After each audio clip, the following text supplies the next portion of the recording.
Hoi hoi, de derde aflevering met Lucas. Witamy Was serdecznie w trzeciej części. Także będziemy kontynuować nasze poprzednie tematy.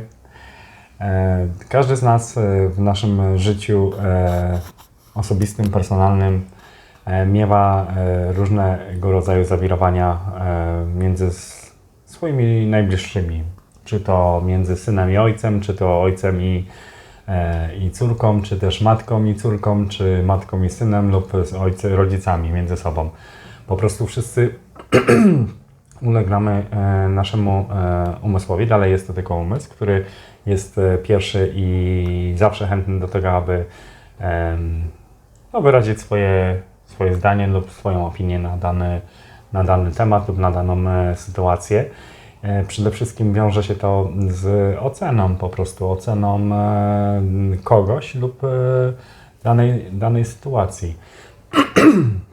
I my po prostu tak naprawdę generujemy w sobie wszystkie te sytuacje, ponieważ często w naszym życiu się zdarza tak, że na przykład ojciec z synem nie mogą znaleźć wspólnego języka lub córka z matką nie może znaleźć wspólnego języka i reagują na siebie bardzo destrukcyjnie. Wystarczy, że tylko będą przebywać ze sobą chwileczkę w jednym tym samym pomieszczeniu lub tylko nawet na siebie spojrzą lub cokolwiek, wtedy automatycznie powoduje to wybuch tej energii, która jest kumulowana poprzez nas.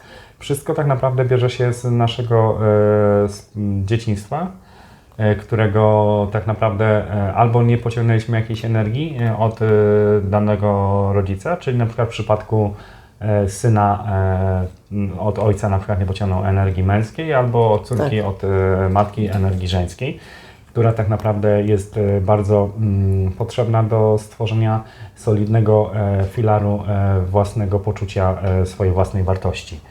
I przez to też dużo sytuacji, których doświadczamy, bierze się z tego poziomu, że za mało po prostu czujemy swojej własnej wartości, że za mało się po prostu nie dowartościowujemy się, za nisko się oceniamy i powoduje to w naszym życiu w tym danym aspekcie taki ubytek, który przejawia się poprzez nasze relacje z tymi najbliższymi.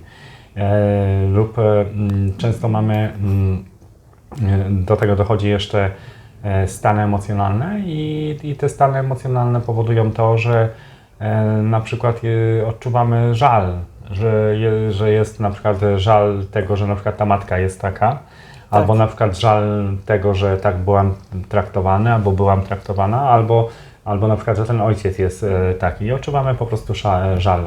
Oprócz tego wchodzi od razu nasz cały system umysłowy do gry, który od razu będzie kreował to, że jesteśmy największymi, że ktoś jest po prostu największym cierpiennikiem na tym świecie, że on jest najbardziej poszkodowany, że dlaczego mu to się zdarza i tak dalej, czyli tak zwane ciągłe użalanie się nad sobą. Jest to dalej ciągle ta sama energia, która się transformuje i przekształca się po prostu w inną naszą sytuację życiową lub chwilę, czy moment, czy naszą emocję, którego obecnie doświadczamy. My jako właśnie istoty, dzięki temu jako człowiek po prostu ciężko jest nam czasami niektórym ludziom po prostu uświadomić sobie to, że tak naprawdę źródłem wszystkiego są oni sami, że to wszystko leży, każde rozwiązanie, każda odpowiedź leży w nas, na każde pytanie, na każdą sytuację, na każde doświadczenie, którego doświadczamy, wszystko leży w nas. Jeśli tak naprawdę zanurzymy się w sobie, co mam na myśli mówiąc zanurzymy się w sobie, usiądziemy sobie na chwileczkę, znajdziemy sobie miejsce takie dla nas tylko, wygospodarujemy sobie czas dla nas tylko, czy usiądziemy sobie na łonie natury, czy w zacisznym naszym ulubionym fotelu lub na ulubionej sofie lub po prostu w jakimś miejscu, gdzie lubimy przebywać Weźmiemy sobie parę głębszych takich wdechów, aby uspokoić swój umysł, ponieważ wszelkiego rodzaju techniki oddechowe bardzo dobrze wpływają uspokajająco na nasz umysł. Tak jest. Polecam medytację. Sam zajmuję się już, niedługo będzie dekadę, jak medytuję. Medytuję systematycznie. Jest to bardzo prozdrowotne, ponieważ uspokajając swój oddech, uspokajamy swój umysł. Uspokajając swój umysł, uspokajamy swoje ciało, siebie samego, po prostu stany emocjonalne. Co od razu też przejawia się na produkcję danych poszczególnych hormonów w naszym ciele, co odzwierciedla się życiem, po prostu zdrowiem, nie? Naszym poziomem naszego zdrowia. My bardzo jesteśmy takimi istotami, które lubią afery, lubią po prostu gdzieś zwęszyć coś i wziąć to na język, ponieważ to dalej jest tylko nic innego jak życie z poziomu tego naszego umysłu. Jeśli my chcemy w naszym życiu, ja tylko, co też jeszcze raz tutaj podkreślę, wszystko co Wam przedstawiam jest to moja percepcja. Jeśli ja osobiście uważam, że jeśli chcemy rozwiązać jakikolwiek konflikt w naszej rodzinie lub jakikolwiek oczywiście konflikt, to wszystko jest doświadczenie tylko, nie? Ale jeśli chcemy właśnie jakąś dane doświadczenie zakończyć lub wyjaśnić je i też zakończyć, bo wszystko ma na jednym celu, zmierza do zakończenia danego doświadczenia, uważam, że trzeba zastanowić się nad tym, co ja do tego wnoszę. Pierwsze podstawowe pytanie, jak ja się z tym czuję? Tak. Gdzie jest ta przyczyna tego wszystkiego? Czy przyczyna leży na zewnątrz mnie, czy przyczyna leży wewnątrz mnie? Tak, ale to jest od momentu, kiedy my jesteśmy dorosłe. To jest moment, to jest tak naprawdę w każdej sytuacji, czy my jesteśmy dorośli, czy jesteśmy dziećmi, zawsze poszukujemy po prostu, gdzie jest przyczyna, bo my w naszej naturze jest łatwo szukać winowajców, nie? Tak. Czyli zawsze, nawet jak jesteśmy z dzieciństwa, to jak były sytuacje, to zawsze było mamo, to on zrobił, albo ona to zrobiła, Tak czy inne jest. takie, nie? A nigdy nie potrafimy się pomimo tego przyznać do tego, że jednak ta przyczyna tego całego zajścia leży w nas. Ale jako dorośli mamy większą możliwość wglądu po prostu w siebie, ponieważ już nie bardziej mamy te swoje stany, chociaż nie wszyscy, ale mamy bardziej swoje stany emocjonalne na wodze po prostu, czyli Tak. panujemy nad swoim zachowaniem, nie? I też bardzo takim właśnie uwalniającym z każdego doświadczenia jest zaakceptowanie tej danej sytuacji, która się odbywa w danym momencie. Przede wszystkim uświadomienia tego sobie, że wszystko, co w tym życiu, czego my doświadczamy, to jest wyłącznie tylko nasz wybór. My sami wybraliśmy sobie tego. I czy to, że ten ojciec Cię bije, czy to, że matka na Ciebie źle Cię traktuje, czy rodzeństwo Cię źle traktuje, czy sąsiedzi Cię źle traktują, czy zwierzęta Cię źle traktują. Wszystko jest naszym wyborem. My sami wybraliśmy sobie ten scenariusz tego życia i my po prostu odgrywamy tę rolę, którą sobie wybraliśmy tutaj schodząc. Chociaż mamy tą możliwość tego rozwoju duchowego, świadomego, który może otworzyć przed nami taką drogę, że jednak będziemy rozumieć to, co się dzieje i odpowiemy sobie na te kilka pytań, dlaczego. Czy ja mogę robić pytanie do Ciebie? Oczywiście, słucham. Ale kiedy mamy na przykład małe dziecki, 0 do 7 lat, a co Ty myślisz od momentu, bo najpierw ja słyszałam, to jest od 0 do 7 lat, ten pierwszy życie, ale ja miałam inne myślenie później, to jest od momentu, od reprodukcji, aż do momentu dziecko przyjdzie na świat, w ten świat, to też ma taki de zwangerschap van de moeder, en wat de moeder heeft meegemaakt, heeft daar ook mee te maken wat er verder gebeurt. Dus ten czas jest więcej na moje oczy. W Twoim odczuciu ten czas, który jest dłuższy niż te 7 lat, ponieważ wchodzi jeszcze ten okres tego całego procesu ciąży, czyli te 9 miesięcy, w których nasza mamusia sobie po prostu nas ma pod serduszkiem i chodzi sobie z nami. Tak, to wszystko Wszystko jest energią, tak jak żeśmy już tu niejednokrotnie ustalili, więc tak naprawdę wszystko, co dzieje się w otoczeniu tego dzieciątka, którego płodu, które wzrasta, czy dziecka już, więc to dziecko będzie to też absorbowało. Chociaż my, tak nawiązując jeszcze do tych 7 lat, my żyjemy, nasze życie biegnie wobec cyklów. Są to cykle, które odbywają się co 7 lat i tak naprawdę co 7 lat jest taka odnowa nasza, my jesteśmy nowymi ludźmi, po prostu nasze ciała, wszystko jest nowe, po prostu mamy taki cały proces tego, trwa 7 lat. Często też po przebyciu tych 7 lat całkowicie zmieniają się nasze zainteresowania, całkowicie zmienia się nasza percepcja, nasze priority się oczywiście, to co jest dla nas ważniejsze, no po prostu zmieniamy się my, nasze podejście do życia się zmienia, nasze podejście zmienia się do nas, do otoczenia i to dzieje się co 7 lat, 7, 14, 21, 28 i po prostu ja sam to zauważyłem tak, że na przykład po jednym z tych właśnie cyklu tych 7 zauważyłem to, że nagle jedna muzyka, której zawsze kiedyś słuchałem, dosyć, no po prostu lubiałem ją bardzo, nagle przestała mi się podobać. Przestałem tego słuchać i też zainteresowania się dużo zmieniły. Zmieniły się po prostu punkt zainteresowania, czyli tak naprawdę my przez te całe nasze życie przechodzimy przez kilka różnych tych naszych teatrów, które jest to nasze właśnie życie i tak naprawdę każdy z nas odgrywa kilka różnych ról. I niektóre są uwarunkowane od cykli, od astrologii lub od numerologii, ale też są uwarunkowane takie cykle od naszego bycia, podejścia do nas, do samego siebie, do życia po prostu, nie? Tak, ale to też zależy, ile słońca na przykład, nasza skóra zbiera, albo nasze oczy mogą widzieć. Prawdziwe słońce, ja mówię teraz.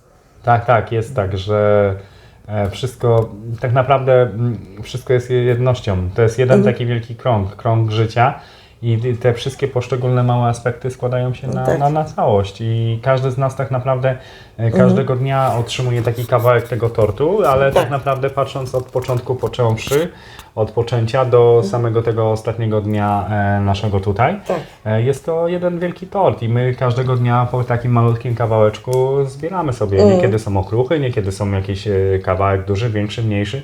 Zależy też od rodzaju, jakiego jest doświadczenie. I też ten smak, który wy lubicie. Tak. To jest taki à la żart. I też jest tak, jak właśnie już żeśmy tutaj mówili. I aby doświadczyć tego takiego prawdziwego uwolnienia, żeby jednak człowiek zaczął żyć sobie po prostu swobodnie w tym swojej wyższej wibracji, w radości, w smutku, żeby nie żyć w tym smutku jednak, przechodzić do tej radości. To tylko my o tym decydujemy i do pełnego tego cyklu jest to właśnie uświadomienie sobie, odpowiedzenie na te parę pytań, uświadomienie sobie tego, że to wszystko tylko wywodzi się z nas, że to, że my mamy jakąkolwiek sytuację właśnie z tym rodzicem, to wszystko się wywodzi z nas i to jest wszystko, co zostało już przez nas tutaj niejednokrotnie poruszone ten temat, ale takie całkowite uwolnienie następuje wtedy, kiedy właśnie wybaczymy sobie przede wszystkim za to, że sobie sam na siebie wziąłem takie doświadczenie. Wybaczę to temu drugiemu, który jest też częścią tego doświadczenia, czy drugiej. No i następnie, czyli zaakceptuję to wszystko. Pokornie wybaczam, odpuszczam. Czyli odpuszczam w sensie tego, że nie będę tutaj wiecznie już siedział nad tym i rozmyślał i o kurczę, czy na pewno ja dobrze robię, że teraz wybaczę mamie, że tak się do mnie zachowuje na przykład, albo zachowywała. Czy ja na pewno dobrze robię, że ja to w ogóle będę o sobie myślał, że ja sobie mam wybaczyć takiego, skoro ona jest na przykład dla mnie taka, a nie inna. Tylko to wszystko jest generowane z tego naszego poziomu energetycznego, którego my sami generujemy, bo tak naprawdę w tym naszym rzeczywistości, w której my żyjemy, wszystko, co jest wewnątrz, jest odzwierciedleniem na zewnątrz, czyli mikro-makrokosmos, nie? I tak naprawdę to, co nosimy ze sobą, to, co nosimy w swoim serduszku, to też przejawia się na zewnątrz nas, nie? Czyli jeśli będziemy użalać, jeśli będziemy się na to też takie te życie będzie nasze, nie? Jeśli będziemy szczęśliwymi, jesteśmy istotami, radosnymi, to wtedy to życie też oferuje nam dużo więcej, też to życie płynie po prostu o sobie, a nie i my też płyniemy po prostu przez to życie, a nie walczymy z tym życiem, bo dużo jest takich sytuacji, że ludzie walczą, na okrągło walczą, Tak. nie wiem po co ta walka w ogóle. Sam też kiedyś walczyłem na okrągło, bo po prostu, bo tamto, bo zupa zasłona, bo dlaczego mi ktoś tam zapał kapcia albo jakieś inne i tak cały czas jest tak po prostu na okrągło. I jeszcze, jeśli uświadomimy sobie to, że w tym naszym życiu tylko to, jaki mamy stan naszego czucia, zależy tylko wyłącznie od nas, nie od żadnych trenerów personalnych, nie od żadnych rodziców, cioci, babci, wujka, dziadka, czy programu, który przeczytamy, czy książki. To oczywiście może mieć na nas duży wpływ, ale Tak. od tego zależy tylko my sami. Jesteśmy kowalami swojego losu, nadaremno nie istnieje takie powiedzenie, więc to, co wyprodukujemy, to też otrzymujemy. Więc jeśli chcemy zacząć wyjaśniać sobie nasze sytuacje rodzinne, na przykład lub sprawy jakiekolwiek zawodowe lub cokolwiek, zacznijmy to robić od siebie. Zacznijmy to po prostu robić na swoim poziomie, czyli najpierw szukać każde rozwiązanie i każda przyczyna leży w nas. My mamy jednocześnie zadajemy pytania, ale też mamy odpowiedzi na te pytania w sobie. Tak. I uświadomienie sobie tego jest takim naprawdę dużym uwolnieniem. Mam jeszcze pytanie, mogę? Kiedy na przykład to jest temat wybaczenia, pierwszy to jest nas sam, ale drugie, że na Twoje oczy, to znaczy musimy jechać albo jeść tam na ten drugi osoba, albo możemy to robić też w środkowo nas sam. Jest takie coś, że to na kogoś oczy, nie na moje. Ja, A druga strona ale jest tak, że my tak naprawdę niczego nie musimy. My możemy, my chcemy, ale niczego nie musimy. Okay. Jest oczywiście, zależy kto jaki ma stosunek w sobie. Dla mnie osobiście bardzo ważne są relacje nasze międzyludzkie i ja po prostu osobiście wolę to zrobić z kimś w oczy, jeśli mam taką możliwość, jeśli nie, to przez kamerkę może albo cokolwiek, ale jest to ważne też, jak my tą energię ukierunkujemy, w jaki sposób my też to zrobimy, czyli nie wiesz, albo my chcemy tak naprawdę takiego prawdziwego wyjaśnienia i uwolnienia, czyli zamknięcia totalnie tego doświadczenia i możemy to, wiesz, wtedy im więcej w to włożymy energii, tym więcej otrzymamy z tego z powrotem, albo możemy to zrobić po prostu tak. Okay. Czyli tak naprawdę mówiąc o to, że jak wiesz, jak coś zrobimy bez starań, to też tak będzie, taki będzie rezultat tego.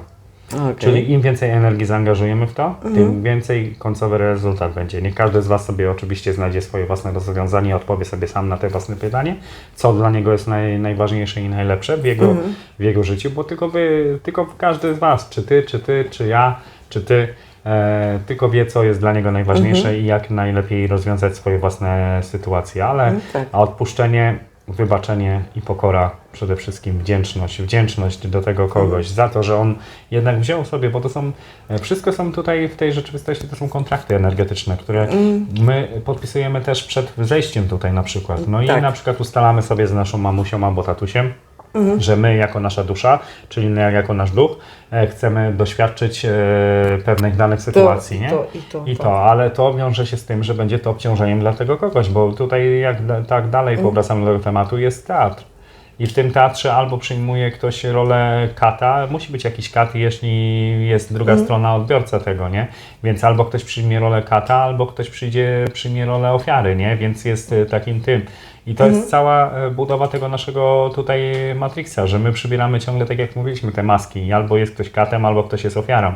Ale od nas zależy tylko to, świadomie czy podejdziemy, czy my będziemy świadomymi istotami i będziemy żyć jako harmonia, jako jedność, jako ja, że ja to jestem ja, a nie, że ja to jestem Twoje wyobrażenie, albo ktoś, kto sobie pomyśli, albo ten, albo nie, bo ja w tych butach nie wyjdę, bo ja w tej koszulce nie pójdę, albo nie, bo ja muszę mieć cały czas poczesane włosy, bo tamto, siamto. I co to ma wspólnego ze mną? To nie ma nic wspólnego. To są wartości, które zostały narzeczone poprzez cały system i otoczenie, w którym żyjemy. Więc odpowiedzenie sobie najważniejszego pytania, co jest dla mnie najważniejsze. Że najważniejsze jest to, żeby sobie po prostu znaleźć czas dla siebie. Znaleźć sobie czas tylko dla siebie, wygospodarować. Każdy mówi sobie w życiu, że bo nie ma czasu, ale to jest bzdura, żeby sobie 5 minut dla siebie nie znaleźć. Przecież to jest największa pułapka umysłu. To jest, kochani, czasu nie ma. Nie istnieje coś takiego jak czas. Czas jest to pojęcie względne, które zostało nam tutaj zaszczepione i są na to różne dowody i doświadczenia. Sam takie doświadczenia przeprowadzałem. Na to, że my jesteśmy poza też czasem. Istniejemy i my...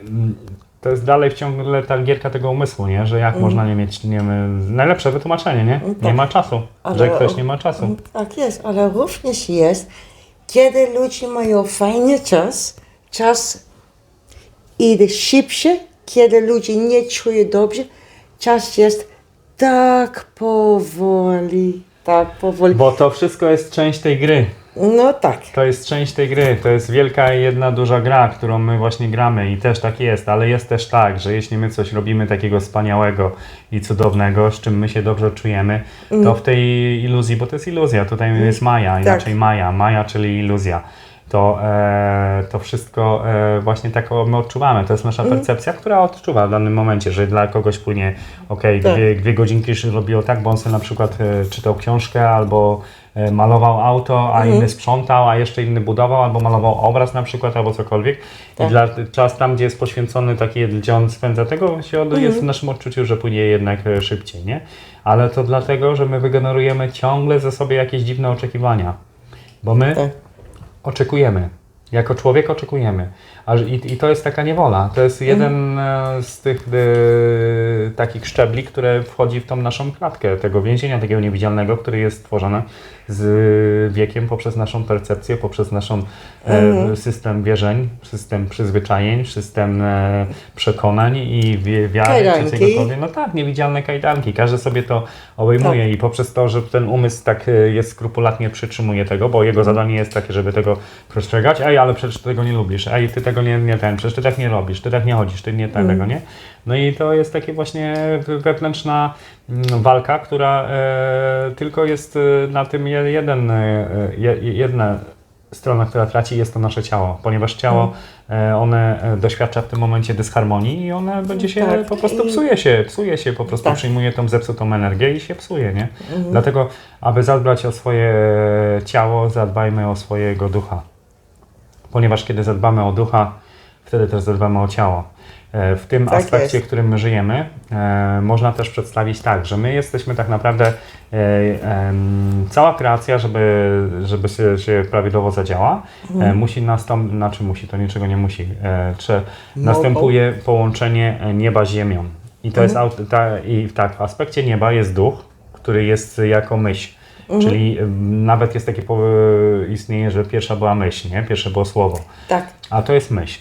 Więc najpierw powstaje, aby była kreacja, najpierw powstaje myśl, która będzie tą energią początkową. Następnie czyli duch jako aspekt nieba, łączy się z ziemią, czyli z aspektem naszego ciała, czyli duszy, bo dusza sobie wybiera swoje własne ciało, to dusza kreuje ciało, więc łączy się dusza z niebem, czyli to niebo z ziemią, dusza daje emocje i wtedy poparte emocją powstaje kreacja i żyjemy. I w tym robimy koniec filmiku? Tak, jeszcze jedno chciałem na ten. To tylko od Was, kochani, wszystkich zależy, czy jesteście zdrowi, czy macie wbrew przeciwne doświadczenia. To od Was też zależy, czy jesteście zamożni, czy my jesteście bogaci, czy macie środki finansowe, pieniądze. Bo bogactwo jest to nic innego jak tylko poziom umysłu. Wygenerować trzeba sobie bogactwo w tej rzeczywistości, w której my żyjemy. Należy wygenerować najpierw sobie na poziomie naszego umysłu, czyli na poziomie tej kreacji jako myśl, która przychodzi. Oczywiście tego umysłu zdrowego, a następnie wdrążyć to w nasze życie, czyli w materię popierając danymi emocjami, które jeśli wszystko zostanie dobrze spełnione, wtedy zadziewa się to, manifestuje się to w naszym życiu. Także kochani, kochajcie się, akceptujcie. Im więcej wdzięczności będziecie przekazywać do swojego życia, do źródła, dla siebie, dla swoich bliskich, tym więcej w waszym życiu będzie się otwierało. Kiedy rano sobie wstajecie, mówcie sobie jakieś dobre słowa, nawet podczas mycia zębów, że na przykład o, jesteś piękny, moje kochane cieleczko, albo jestem piękna, jestem piękny. Zadawajcie otwarte pytania do wszechświata, czyli jakby to było, jakby na przykład dzisiejszego dnia spotkało mnie coś dobrego, jakbym to otrzymał. I następnie puszczamy to, w sensie nie rozmyślamy o tym, tylko nastawiamy się na uważność. I to może być, że ktoś nas przepuści w kolejce w sklepie, czy jakaś sąsiadka, która do nas się nie odzywała nigdy, rzuci nam uśmiech, czy cokolwiek. I im więcej będziemy zauważać tych mniejszych rzeczy, tym bardziej będziemy wysyłać sygnał do wszechświata, że jesteśmy gotowi na doświadczenie czegoś więcej. I kochani, z tą energią, z tym przesłaniem pozostawiam was. Działajcie, twórzcie, żyjcie i pozwólcie żyć innym. Kocham was. Trzymajcie się. Pozdrawiam wszystkich. Do następnego razu. Pa! Pa!